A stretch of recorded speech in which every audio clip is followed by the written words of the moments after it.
8 مصیبتیں جو انسان کی زندگی برباد کر دیتی ہیں۔ کوئی بندہ جب اللہ تعالیٰ سے غافل ہوتا ہے یا کوئی گناہ کرتا ہے تو اس پر بہت سی مصیبتیں آتی ہیں، مگر ان مصیبتوں میں سے 8 مصائب بہت خطرناک ہیں۔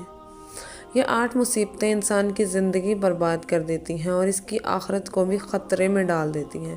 اس لیے ہمیں سکھایا گیا کہ ہر دن صبح اور شام ان 8 مصیبتوں سے بچنے کی دعا مانگا کریں۔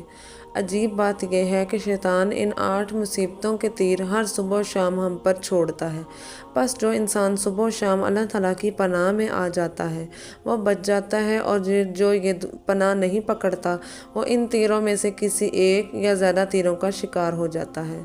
ان 8 مصیبتوں سے بچنے کا ذکر ابو داؤد شریف کی روایت کے مطابق ہے، مسنون دعا میں مذکور ہے، جو کہ نبی کریم صلی اللہ علیہ وآلہ وسلم نے حضرت ابو امامہ رضی اللہ عنہ کو شدید پریشانی کے وقت بتلائی تھی۔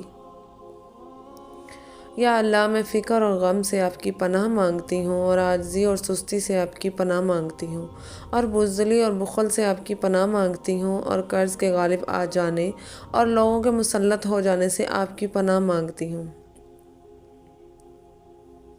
اس مسنون دعا کے الفاظ پر غور فرمائیے۔ فکر، مستقبل کی فکریں، پریشانیاں، فضول پریشان کرنے والے خیالات۔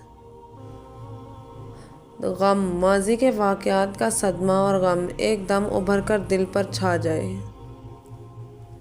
حالانکہ حدیث شریف میں آیا ہے، حضرت جابر بن عبداللہ رضی اللہ عنہ سے روایت ہے کہ رسول اللہ صلی اللہ علیہ وآلہ وسلم نے فرمایا، کوئی بندہ اس وقت تک مومن نہیں ہو سکتا جب تک اچھی اور بری تقدیر پر ایمان نہ لائے، یہاں تک کہ وہ جان لے کہ جو چیز اسے ملنے والی تھی وہ اسے ہی ملی، کسی اور کے پاس نہیں جا سکتی تھی، اور جو چیز اسے نہیں ملنی وہ کسی صورت اسے نہیں مل سکتی۔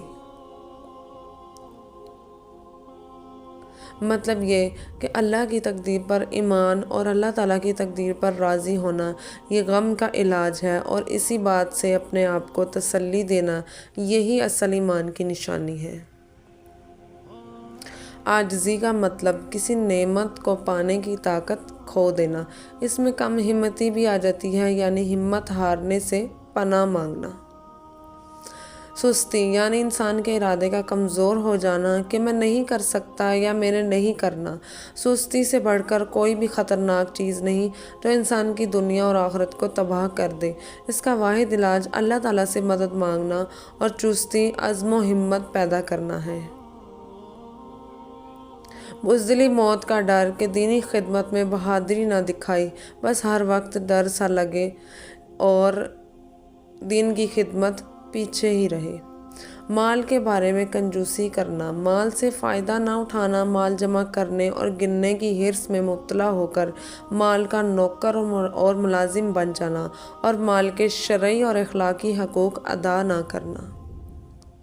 قرضے کا بری طرح مسلط ہو جانا، فضول قرضے لینے کی عادت پڑ جانا، قرضوں کے بوجھ تلے دب جانا، لوگوں کے ہاتھوں ذلیل، رسوا، مغلوب اور مقہور ہونا۔ لہٰذا اس مسنون دعا کو ضرور مانگا کریں۔ اللہ تعالیٰ میری اور آپ سب کی تمام آفتوں سے حفاظت فرمائے، اور مجھے اور آپ سب کو اس مبارک دعا کی برکات عطا فرمائے۔